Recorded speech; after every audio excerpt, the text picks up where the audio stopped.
A single handwritten note just sent shockwaves through Wall Street. And if you own stocks, you need to know what it says. And if you don't own stocks, you really need to know what it says because it might send stocks soaring over the next year. And here's the catch. This same note might signal the beginning of the end for the American economy as we know it. So stay with me for the next 10 minutes because I'm going to show you exactly what this means for your money, your investments, and your future. I am Matt Weinschenk at Stansberry Research. And look, I've been watching markets for 2 decades, but what happened this week is something I haven't seen before. We're witnessing a financial war play out in real time, and the weapon of choice isn't complex derivatives or algorithmic trading. It's a handwritten note. So here's what went down. On Monday, President Trump fired off a handwritten note to Fed Chair Jerome Powell. Picture this. Trump takes a table of global interest rates and he writes over it in his very distinct penmanship, Jerome, you are, as usual, too late.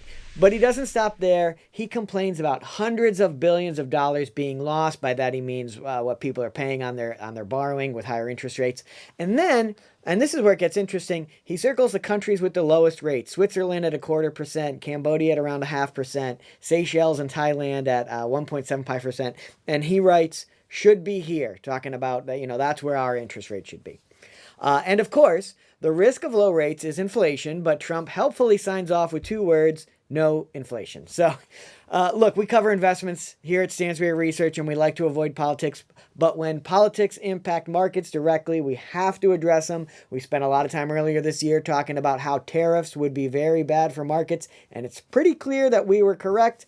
But now we've got to talk about Trump and Powell. So, meddling with the Fed has lots of risks, but in the short term, it will send stocks up. Whether you love Trump or hate him, that is what's going to happen. This isn't Trump's first rodeo with Powell. He's been beating the drum for months, demanding rate cuts, threatening to fire Powell, pushing him to step down, and now markets are starting to believe that Trump will get his way. And let me tell you why this matters so much. What we're seeing is a direct attack on something called Fed independence. And that independence, it's the rule that's kept our economy from going off the rails for over a century, right? The Fed controls the money supply, they control interest rates, and ultimately they control the value of the dollars that you hold. Now, when it was created in 1913, Americans were scared to death of giving anyone that much power, and for good reason, because here's the thing about politicians, and I'm not picking on any party here, but they all want the exact same thing,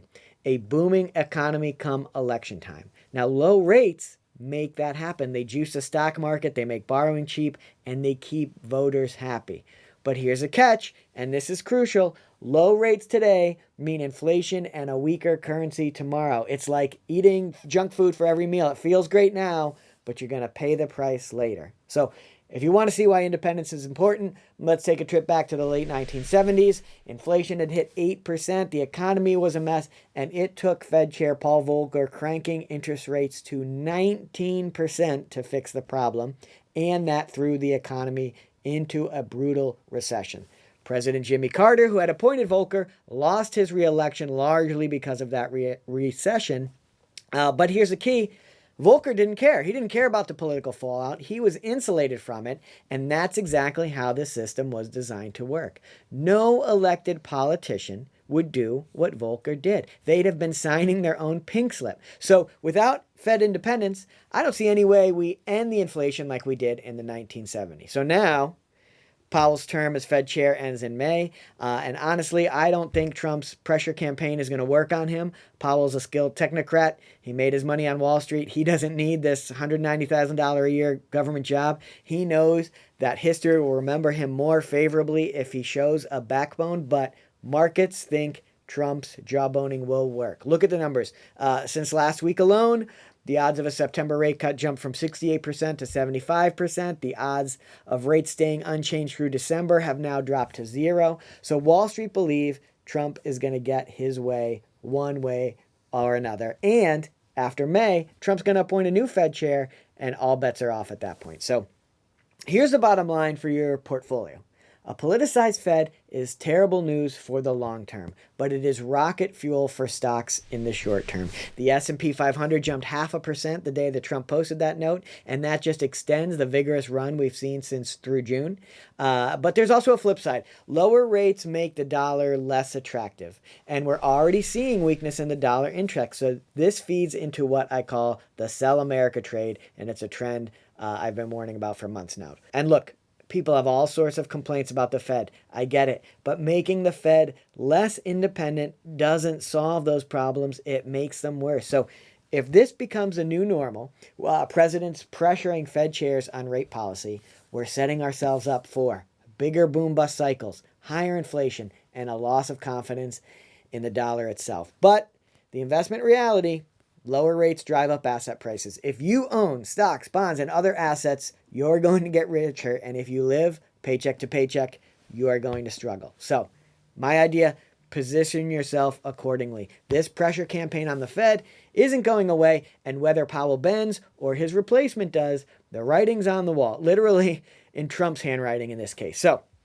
if Trump has his way, lower rates are coming, asset prices are going higher, but the long-term cost to our economy will be hard to fathom. So the question isn't whether this will impact your investments, it's whether you're positioned to profit from it or get crushed by it. So what do you think? Are we witnessing the end of Fed independence, or is this just political theater? You can comment below, but I brought in a great guest to talk about this. We've got Dan Ferris, editor of the Ferris Report and Extreme Value here at Stansberry Research.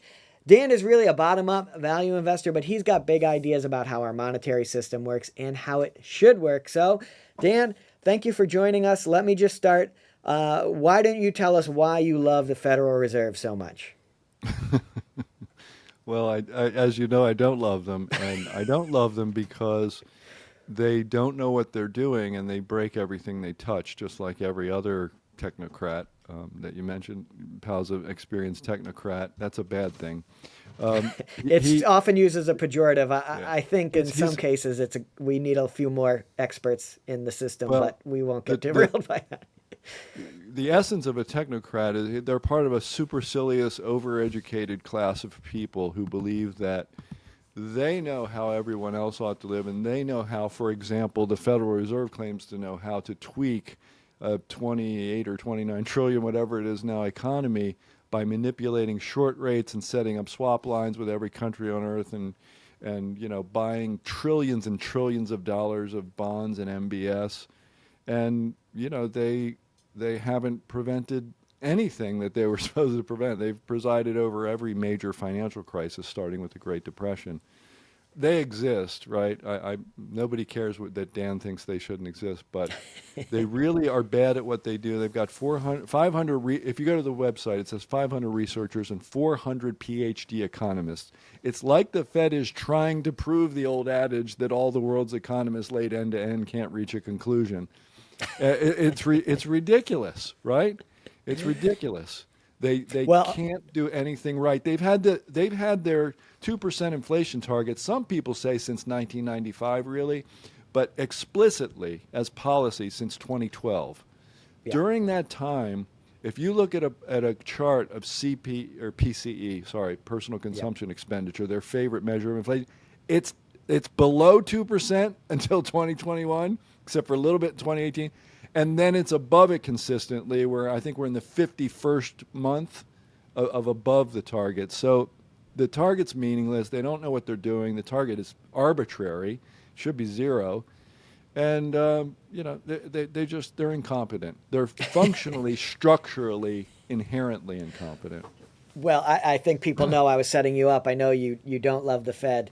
And so I wanted to get your story on that. But if you take the Fed as a given, the Fed exists, and it exists to do this job. And I think you think it shouldn't exist to do this job, but that's where we're at. Yeah. But of all the problems with the Fed, will reducing the Fed's independence lead to anything good at all? I mean, it makes all those things worse, doesn't it? Reducing its independence. Well, it's never been particularly independent from the very beginning. Benjamin Strong lowered rates in July of 27 to help his friend Montague Norman out. Is that independence? I don't know if it really is. Yes. Maybe you could say, well, he thought that's what was best for everybody, including the United States. Oops, set off a huge bubble the stock market doubled, more than doubled, from July 27 up to the peak in September of 29. And then we know what happened after that, and it botched the policy on that too. Then, the other thing I've written about besides that episode is Arthur Burns in the 70s. And in his case, we have the transcripts. We have the tapes, and we have the transcripts of the tapes with him and Nixon and whoever else was in the room. And it's very clear that he kept rates low and lowered them a little bit to help Nixon's campaign. So, I don't know. Maybe in this case, Powell, I believe, is not particularly inclined to do what Donald Trump wants him to do. But, he's not inclined to know what the hell to do anyway. He's probably making huge mistakes by keeping rates where they are right now. If I were, the economy is probably weaker than he thinks and than everybody thinks, certainly than the S&P 500 thinks. And, he should have probably been lowering rates a little bit. Yeah, and let me just catch viewers up. Arthur Burns was the Fed chair before Paul Volcker. He tried to raise rates, but he backed off because of political pressure, and then Volcker came in and stuck with it.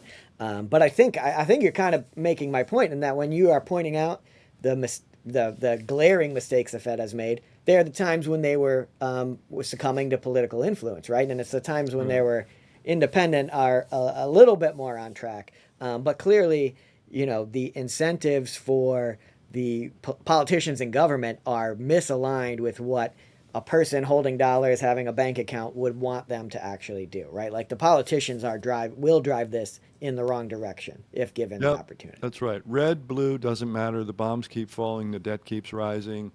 All of it. Spending keeps growing. So, yeah. But for asset prices, Dan, as an investor, if there's pressure for lower rates, is this? I mean, I think is it short-term bullish, long-term bearish, or what would you position yourself here if I said, hey, look, man, Trump's going to tell the Fed what to do from here on out. Like, how would you react to that as an investor? Well, I might not react to it at all, but yeah, you should expect if somebody comes in and starts cutting rates, one more 25 basis point cut, I don't know what would happen. But if they cut 50 or if they cut 25 3 times in a row or something, we'll get a rally. And probably the day of that first 25 cut, you get a rally too. So that's just the way people are these days. But people forget history. And I think Ray Dalio's done a really good job of showing people that we're forgetting history. We think history started in 1980, and it didn't, and it just makes logical sense if you understand how it works, that low rates, they correlate to difficult, a slow economy, and they correlate with recessions, right? Low rate cutting cycles and recessions line up really well. Yeah. Who would have thunk it? So getting bullish about rate cuts, it makes as much sense as it makes, but it makes less sense than most people understand. Yeah, and let me just point out something else for people at home. Investing is about experience, and you kind of hear now it's 2025 and you go, oh, there's a ton of people on Wall Street who've never been through a real bear market or a financial crisis. Right. I invested through 2008. Dan, I know you were through .com and financial crisis and things like that. But by reading financial history and going, you can learn all those lessons that you missed, even if you weren't an actual investor, right? I mean, this is where, the real gold is. This is where you understand what you haven't experienced. You can do it through a book. Just like, reading novels, reading fiction allows you to experience other people's lives. Economic history is where the gold is. And I actually can't see you right now, Dan, but I imagine your bookshelf behind you shows how that's helped you out. Yeah, it certainly has. And I think, and the point is, I think it'll help people out more right now. Like if you ignored it, for the past couple of decades or whatever, good on you. You bought all the dips, whatever. But I think from this point forward, especially if Trump succeeds in dramatically reordering global trade, the trade flows and the investment flows, they kind of move together. So you should expect things to be different. You should learn your history, like starting right now. Yeah, there are times when the market's kind of just doing what the market does in its little channel, and then there's these big regime changes, and I feel like we're coming up on one of those now. So, Right. well, Dan, thank you for letting us know your opinions on the Fed. They are always enlightening. And everyone, you can stay up to date by following Stansberry Research. We produce free, high-quality research on Federal Reserve, macroeconomics, investment opportunities. You'll get more from Dan and I if you sign up for free at stansberrydigest.com. You can go do that right now. And make sure to hit like and subscribe here on YouTube so you never miss our market insights. That's all for today, and I'm Matt Weinschenk. We'll be back next week.